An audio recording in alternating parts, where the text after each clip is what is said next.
नमस्कार दोस्तों, मैं आप लोगों से इस वीडियो में बात करने वाला हूं प्राइवेट और गवर्नमेंट बैंक के बीच के डिफरेंस को। अगर आप लोग सेविंग अकाउंट खोलने को लेकर के कंफ्यूज हो कि भैया हमारे लिए बेस्ट अकाउंट कहां पे खुल सकता है, चाहे वो डिपॉजिट के लिए हो जैसे कि फिक्स डिपॉजिट या फिर रिकरिंग डिपॉजिट या फिर जो भी अदर बैंक की स्कीम्स है, तो बड़ा कंफ्यूजन रहता है कि यार गवर्नमेंट सरकारी बैंक में अपना खाता खोले या फिर प्राइवेट बैंक में खोले। गवर्नमेंट बैंक यानी जैसे कि SBI हो गया, पंजाब नेशनल हो गया, कैनरा बैंक हो गया, और प्राइवेट बैंक की बात करते हैं तो जो लार्ज बैंक प्राइवेट है जैसे कि आप लोगों का HDFC हो गया, ICICI हो गया, साथ में यस बैंक हो गया। तो इस तरह के बैंक्स हैं और हमारे सामने ऐसे बहुत सारे बैंकों की भी बात आ चुकी है कि उनका दिवालिया निकल चुका है वगैरह वगैरह। जैसे कि यस बैंक की हम लोग बात करते हैं तो यस बैंक पे लोगों को काफी ट्रस्ट है, लेकिन अगर यस बैंक के अंदर घुस करके देखते हैं तो बहुत सारी प्रॉब्लम्स हैं।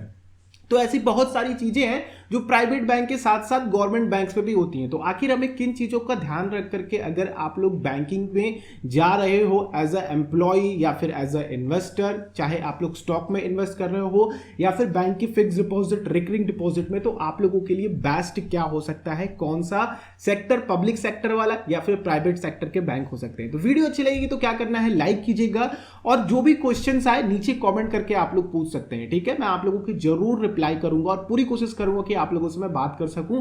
और आप लोगों का इससे रिलेटेड और कोई क्वेश्चन हो तो आप लोगों के लिए मैंने व्हाट्सएप नंबर खोल दिया है, यहां पे केवल और केवल व्हाट्सएप कीजिएगा अपने नाम के साथ और अपने क्वेश्चंस के साथ, मैं वहां भी आप लोगों को रिप्लाई करने की जरूर कोशिश करूंगा। तो दोस्तों, अगर आप लोग बात करते हैं इन दोनों की डेफिनेशन की कि प्राइवेट और गवर्नमेंट बैंक की डेफिनेशन क्या होती है। देखिए, जो भी गवर्नमेंट या फिर प्राइवेट बैंक होते हैं ना, उनमें केवल और केवल शेयर का जो भी होता है डिफरेंस होता है। ठीक है, तभी वो प्राइवेट हो जाते हैं, तभी वो गवर्नमेंट हो जाते हैं। जैसे कि SBI की बात कर लो या फिर PNB की बात कर लो, स्टेट बैंक ऑफ इंडिया या फिर पंजाब नेशनल बैंक की बात कर लो, तो इनमें क्या है कि गवर्नमेंट की हिस्सेदारी जो है यानी कि जो शेयर होल्डिंग है उनके पास वो ज्यादा है एज कंपेयर टू प्रमोटर्स या फिर कह लो जो भी प्राइवेट या फिर इंडिविजुअल इन्वेस्टर जैसे कि मैं और आप। ठीक है, शेयर मार्केट में जो SBI लिस्टेड है, PNB लिस्टेड है, तो उसमें हमारे कुछ स्टेक है, लेकिन उससे ज्यादा स्टेक गवर्नमेंट के पास है। जैसे कि SBI के लगभग 58% हिस्सेदारी गवर्नमेंट के पास है, PNB के भी अप्रॉक्स 56 to 58% गवर्नमेंट के पास है। तो इससे ये क्या हो जाती हैं, सरकारी बैंक हो जाती हैं। वहीं पे प्राइवेट बैंक्स की क्या है कि प्राइवेट बैंक्स की ज्यादातर हिस्सेदारी प्रमोटर्स के पास होती है, इंडिविजुअल्स के पास होती है, HNIs के पास होती हैं, आप लोगों की जो भी गवर्नमेंट कंट्रोल्ड होती हैं, यानी कि जो भी बैंक्स हैं जिनकी हिस्सेदारी 50% से ज्यादा होती है, ठीक है, वो उसके एक तरीके से मालिकाना हक के जिम्मेदार होते हैं। ठीक है, यानी कि वो उस पर अपना हक जता सकते हैं, उसमें उसको मैनेज कर सकते हैं, उसको कंट्रोल कर सकते हैं। जैसे कि SBI, PNB और इस तरह के जो भी गवर्नमेंट बैंक्स हैं उनमें 50% से ज्यादा की हिस्सेदारी गवर्नमेंट की है। वहीं पे अगर प्राइवेट बैंक्स की बात करते हैं तो प्राइवेट बैंक्स में भी गवर्नमेंट की हिस्सेदारी होती है, लेकिन उनमें कम हिस्सेदारी होती है, इसलिए वो गवर्नमेंट बैंक नहीं कहलाते हैं, वो PSU बैंक की तरफ चले जाते हैं, या फिर कुछ 1-2% स्टेक ले रखा है तो वहां पे वो प्राइवेट सेक्टर में चले जाते हैं, जैसे कि HDFC हो गया, ICICI हो गया।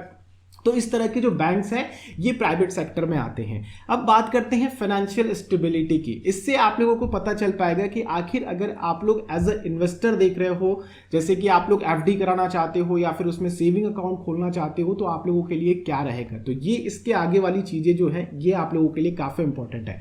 तो अगर आप लोग फाइनेंशियल स्टेबिलिटी की बात करते हो तो फाइनेंशियल स्टेबिलिटी में गवर्नमेंट बैंक और प्राइवेट बैंक दोनों ही अप्रॉक्स ठीक ठाक ही होते हैं, लेकिन ध्यान क्या रखना होता है, फाइनेंशियल स्टेबिलिटी की बात कहां पे आती है कि उनकी बैलेंस शीट कितनी अच्छी है। बैलेंस शीट में क्या आता है, NPA आता है और कैश फ्लो आता है, साथ ही कि उनके पास अगर पैसे को उगाई करनी है यानी कि उन्हें पैसों की जरूरत पड़नी है, फंड रेज करना है, तो कहां से करेंगे। देखिए, अगर आप लोग NPAs की बात करते हो, ठीक है, तो NPAs प्राइवेट बैंक की गवर्नमेंट बैंक के कंपैरिजन में कम होते हैं। जैसे कि आप SBI के देख लो या फिर अगर आप PNB के देख लो या फिर कोई भी अदर गवर्नमेंट बैंक को उठा करके देख लोगे तो वहां पे नॉन परफॉर्मिंग एसेट्स की संख्या ज्यादा होती है, उनकी वैल्यू ज्यादा होती है।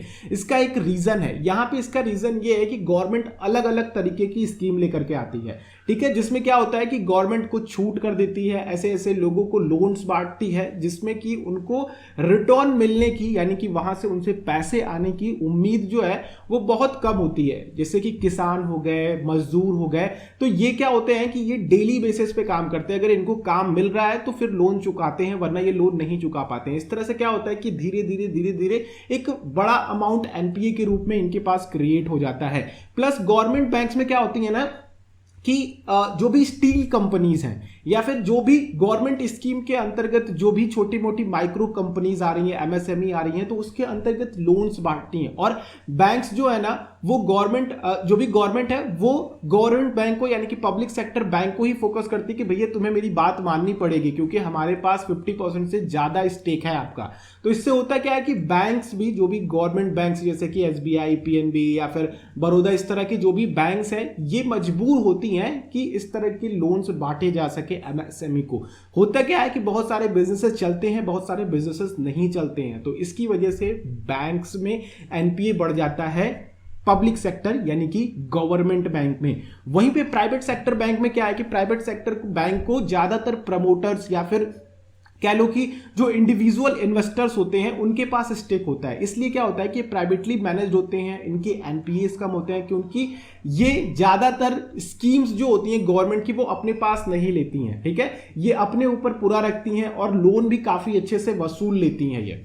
तो ये एक बेस्ट रहता है कि इनके पास एनपीए नहीं रहता है। तो अगर आप एज अ इन्वेस्टर देख रहे हो या फिर आप कह लो कि सेविंग अकाउंट या फिर दिवालिया के रूप में देख रहे हो, तो ये एक बेस्ट ऑप्शन हो सकता है कि प्राइवेट सेक्टर के बैंक की फाइनेंशियल स्टेबिलिटी काफी अच्छी होती है as compare to public sector bank. अब ऐसा नहीं है कि पब्लिक सेक्टर बैंक यानी कि गवर्नमेंट बैंक को छोड़ करके आप लोग अपना अकाउंट निकाल दो, वहां से बंद कर दो और मूव कर जाओ प्राइवेट सेक्टर में। इसके भी कई रीजन है, मैं आप लोगों को बताता हूं कि कहां पे किस तरह के अकाउंट खोलने चाहिए। तो देखिए, अगर आप लोग इनके कस्टमर बेस को देखते हो तो कस्टमर बेस इनका ज्यादातर एसबीआई के पास है, ठीक है, और यानी कि गवर्नमेंट बैंक्स के पास है। गवर्नमेंट बैंक्स क्यों ज्यादातर कस्टमर बेस लेकर के रखे हैं, क्योंकि देखिए यहां पे अधिकतर जो प्राइवेट कंपनीज भी हैं, खास करके अगर गवर्नमेंट की भी बात करते हो, जो भी गवर्नमेंट एम्प्लॉयज हैं वो अधिकतर कहती हैं कि आपकी जो अकाउंट्स होने चाहिए वो पर्टिकुलर इस गवर्नमेंट बैंक में होने चाहिए। ज्यादातर गवर्नमेंट एम्प्लॉयज के खाते एसबीआई और पीएनबी में होते हैं, और खास करके अगर आप लोग मिलिट्री पर्सन्स की बात करते हो तो उनके ज्यादातर खाते पंजाब नेशनल बैंक में खुलवाए जाते हैं। तो इससे होता क्या है कि उनका कस्टमर बेस काफी ज्यादा होता है और एज अ रेगुलर ग्रोथ जो होती है इनकम की वो काफी अच्छा आती रहती है इन प्राइवेट बैंक के कंपैरिजन में गवर्नमेंट बैंक में, क्योंकि इनके पास पेंशन्स की भी होती हैं, इनके पास डिपॉजिट्स भी आते रहते हैं, गवर्नमेंट की तरफ से भी डिपॉजिट आते रहते हैं। प्लस अगर कोई बिजनेसेस भी है, जैसे कि कोई कंपनीज भी हैं, तो वो भी इन प्राइवेट बैंक को छोड़ करके पब्लिक सेक्टर बैंक्स को प्रेफर करती हैं। तो जो इनका कस्टमर बेस है वो अधिकतर क्या है कि जो एम्प्लॉयज हैं और खास करके एक लॉन्ग टर्म में जो चले आ रहे हैं बैंक, तो लोगों का सरकार के नाम पे थोड़ा सा भरोसा होता है कि हाँ सरकारी बैंक है तो हम यहाँ पे अकाउंट को खोल सकते हैं। तो ये भी एक थोड़ा फेथ है जो कि इनका कस्टमर बेस मजबूत करके रखा होता है। और वहीं पे पब्लिक सेक्टर की जगह प्राइवेट सेक्टर में जाते हो तो प्राइवेट सेक्टर बैंक में थोड़े से कह लो कि मिडिल क्लास के लोग ज्यादा होते हैं। यहाँ पे मिडिल क्लास लोगों को क्रेडिट कार्ड की जरूरत होती है, और खास करके यहाँ पे ज्यादातर प्राइवेट एम्प्लॉयज के खाते होते हैं। प्राइवेट एम्प्लॉयज के खाते इसलिए होते हैं क्योंकि बहुत सारी कंपनीज जो प्राइवेट कंपनीज हैं वो कहती हैं कि आप इस पर्टिकुलर बैंक में अपना खाता खुलवाओ, और उनका आपस में टाई अप होता है, ठीक है, तो वो आप लोगों को खाता खुलवाने के लिए कहते हैं। और खास करके करंट अकाउंट के साथ उनको काफी अच्छा मेल जोल रहता है, इससे उनकी बैलेंस शीट को कंपेयर करने में, सीटीसी कंपेयर करने में प्राइवेट कंपनीज को काफी बेहतर रहता है और काफी सुविधा रहती है प्राइवेट बैंक्स के साथ as compare to government bank के साथ। तो इसलिए अधिकतर प्राइवेट एम्प्लॉयज जो है ना वो यहीं पे आते हैं अपना खाता खुलवाने। एचडीएफसी हो गया, आईसीआईसीआई, एक्सिस बैंक या फिर इस तरह के जो भी प्राइवेट सेक्टर के बैंक हैं। तो दोस्तों आखिर ये लोग फंड कैसे रेज करते हैं, फंड रेज करने का इनका तरीका आप समझ जाओगे ना तो आपको समझ में आएगा कि आप लोगों को अगर एज अ इन्वेस्टमेंट देखना है और एज अ डिपॉजिट देखना है तो कहां पे हमें जाना चाहिए। तो देखिए इनके फंड रेजिंग का तरीका होता है कि जो भी गवर्नमेंट बैंक्स होती हैं, ठीक है, उनके लिए गवर्नमेंट खुद फंड देती है, जो कि बजट में, जैसे कि अभी हाल ही के बजट में गवर्नमेंट ने कहा कि हम इतने करोड़ रुपए, इतने हजार करोड़ रुपए ठीक है, अपने पीएसयू को या फिर कह लो पब्लिक सेक्टर बैंक के लिए निकाल करके रखे हैं। वो पब्लिक सेक्टर बैंक और पीएसयू के लिए होते हैं, प्राइवेट सेक्टर बैंक्स के लिए नहीं होते हैं। ठीक है, तो पूरी जिम्मेदारी जो होती है वो गवर्नमेंट की होती है। गवर्नमेंट इनके लिए अपनी तरफ से बजट में फंड रेज करके देखती है और पूरे साल भर इनके ऊपर खर्च करती है, इनको देती है। इससे होता क्या है कि पैसे का फ्लो बढ़ता जाता है। दूसरी चीज कि अगर आप लोग प्राइवेट सेक्टर बैंक में जाते हो तो प्राइवेट सेक्टर बैंक में क्या होता है कि इनको गवर्नमेंट की तरफ से उतना सपोर्ट नहीं मिलता है। लेकिन अगर आप लोग एक फंड रेजिंग की बात करते हो कि एक बड़ा बल्क अमाउंट चाहिए तो इनको कहां से मिलेगा? इनको मिलेगा नया या तो कंपनी मार्केट में लिस्ट हो जाए, अगर मार्केट में लिस्ट नहीं है तो आईपीओ के थ्रू आ जाए या फिर ऑफरिंग के तहत आ जाए। ठीक है, इसमें होता क्या है कि कुछ नए शेयर्स डालती है, नए शेयर्स को कुछ पर्टिकुलर प्राइस पे डालती है और उसको खरीदने के लिए दोबारा से, जैसे कि आईपीओ ने आपने खरीदा था तो न्यू ऑफरिंग में भी आप लोगों को ये मिलता है। तो इस तरह से ये लोग फंड रेज करते हैं। कुछ अपने जो भी प्रमोटर्स होते हैं, जो भी कह लो कि इन्वेस्टर्स होते हैं, इनमें कुछ वो अपने दूसरे बैंक्स के पास जाते हैं, वो वहां से पैसा इकट्ठा करते हैं, कुछ स्टेक गिरवी रखते हैं। तो इस तरह से वो पैसे रेज करते हैं, पैसे निकालते हैं अगर उनको अपना बिजनेस बढ़ाना है। ठीक है, बेसिकली अब क्या किया जाए कि हमारा अकाउंट कहां पे होना चाहिए? तो सिंपल और सीधी सी बात है कि चाहे प्राइवेट बैंक हो या फिर गवर्नमेंट बैंक हो, आपका पैसा दोनों जगह सेम सेव होने वाला है। 5 लाख रुपए का आपको डिपॉजिट इंश्योरेंस मिलता है। तो दोनों ही जगह, चाहे पब्लिक सेक्टर बैंक हो या फिर प्राइवेट सेक्टर बैंक हो, दोनों ही जगह आप लोगों को केवल और केवल 5 लाख की सिक्योरिटी मिलती है। गवर्नमेंट बैंक भी होगा तो गवर्नमेंट आपको 10 लाख रुपए नहीं देगी अगर उस बैंक का दिवालिया निकल जाता है। एसबीआई अगर दिवालिया चला जाता है, अगर आपकी करोड़ों रुपए पड़े हैं, तो केवल और केवल 5 लाख रुपए रिटर्न करने की गवर्नमेंट गारंटी लेती है और वो भी इंश्योरेंस के तहत, गवर्नमेंट आपको नहीं देती है। ठीक है, उसी तरह से एचडीएफसी अगर दिवालिया चला जाता है तो केवल और केवल आपको 5 लाख रुपए एज अ डिपॉजिट इंश्योरेंस, अभी बढ़ गया है, पहले तो 1 लाख रुपए ही था।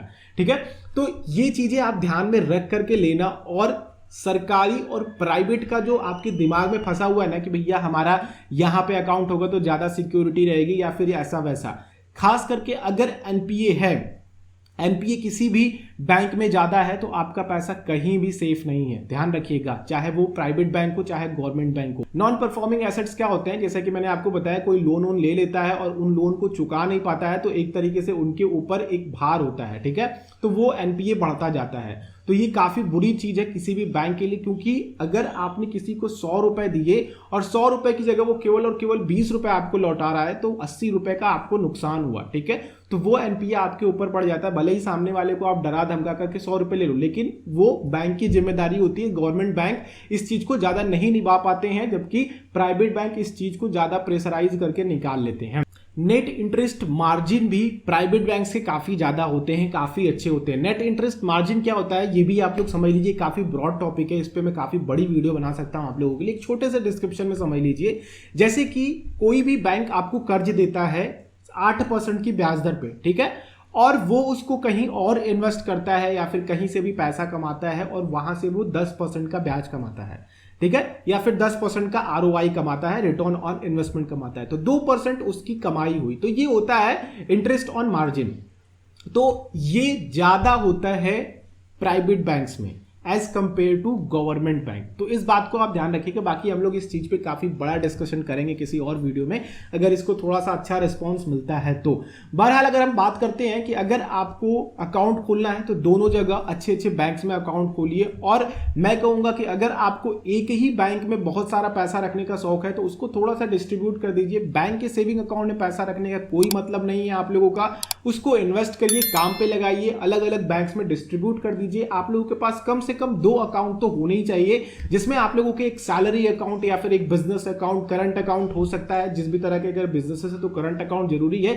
एक आपका खुद का पर्सनल अकाउंट होना चाहिए जिसमें आप खुद को सैलरी दे सके। आपको एक गवर्नमेंट सैलरी दे रही है या फिर प्राइवेट कंपनी सैलरी दे रही है, उसके बाद आप लोगों के जो भी खर्च होते हैं, आप लोग भी काम कर रहे हो अपने लिए, परिवार के लिए, तो आप उन सैलरी में से कुछ पैसा निकाल करके दूसरे अकाउंट में भी शिफ्ट करो अपने लिए। तो इसलिए कम से कम 2 अकाउंट होना चाहिए। बाकी मेरे पास खुद के 4 सेविंग अकाउंट है जो कि मैं अलग अलग पर्पस के लिए यूज करता हूं। एक्सपेंसेस के लिए, खुद के लिए, यानी कि खुद को सैलरी देने के लिए, और सेविंग के लिए अलग अकाउंट, इन्वेस्टमेंट के लिए अलग अकाउंट। तो इस तरह की चीजें मैं कर करके लेकर के चलता हूं। इससे थोड़ा सा कह लो कि दिमाग फ्री रहता है कि हाँ इतना पैसा उधर डिस्ट्रीब्यूट करना है, इतना पैसा उधर डिस्ट्रीब्यूट करना है। तो प्राइवेट और गवर्नमेंट बैंक में ध्यान रखना, कि ये चीजें मैंने बताई हैं, ये चीजें होती हैं। और अगर आप लोग एज अ वर्किंग पर्सन देख रहे हो, अगर आप लोग जॉब करना चाहते हो तो गवर्नमेंट में जॉब करो। गवर्नमेंट में जॉब ज्यादा सही रहती है एज कंपेयर टू प्राइवेट, लेकिन प्राइवेट में आपको बहुत सारी और सुविधाएं भी मिलती हैं। गवर्नमेंट में आपकी जॉब की स्टेबिलिटी काफी अच्छी रहती है, प्राइवेट में उतनी अच्छी स्टेबिलिटी नहीं रहती है। गवर्नमेंट में आपको पेंशन अच्छे खासे मिलते हैं, प्राइवेट में आपको पेंशन तो मिलता है पर वो कह लो कि सुरक्षा नहीं मिलती, क्योंकि आपकी जॉब की सिक्योरिटी वहां पे ज्यादा है। अगर आपने किसी भी तरह की तिगड़मबाजी करी तो आपको वहां से निकाल दिया जाता है बिना कुछ सवाल किए। तो ये कुछ चीजें ध्यान रखना। बाकी जॉब वगैरह को लेकर के हम लोग किसी और चीज में डिस्कस करेंगे, क्योंकि जॉब का उतना अच्छा एक्सपीरियंस तो रहा नहीं है मेरा। बट हाँ, इंडिया में गवर्नमेंट जॉब सक्सेस है। और प्राइवेट की बात करते हैं तो प्राइवेट में आपको काफी अच्छे तरीके से काम करने का मौका तो मिलता है, प्लस यहाँ पे प्रमोशन काफी जल्दी होते हैं। ठीक है, अगर आप काफी अच्छा कर रहे हो बैंक्स में तो आपको अच्छा खासा प्रमोशन मिल जाता है। मेरे एक भैया हैं, उन्होंने एज अ कैशियर किया था और फिर काफी जल्दी वो मैनेजर के पोस्ट तक भी पहुंचे। तो आपकी जो परफॉर्मेंस है उसके हिसाब से प्राइवेट बैंक्स जो है वो देखती हैं आप लोगों को। तो आप लोग देख सकते हो, अगर आप काफी जुनूनी हो बैंकिंग को लेकर के तो आपके लिए प्राइवेट सही है। बाकी इस वीडियो में इतना ही है। आई होप कि वीडियो आप लोगों को कुछ हेल्पफुल लगी होगी। नहीं हेल्पफुल लगी है तो डिसलाइक कीजिए। अगर हेल्पफुल लगी, कुछ समझ में आया, कुछ सीखने को मिला है तो लाइक कीजिए, दूसरों के साथ शेयर कीजिए। चैनल पे अगर आप लोग नए हैं तो सब्सक्राइब करके बेल आइकन को क्लिक करेंगे तो इसी तरह की और वीडियोज आती रहेंगी। आप लोग किस टॉपिक पे जानना चाहते हो नीचे कॉमेंट करके जरूर बताना। हम लोग नेक्स्ट वीडियो मिलते हैं, तब तक के लिए आप लोगों का दिन शुभ हो। जय हिंद।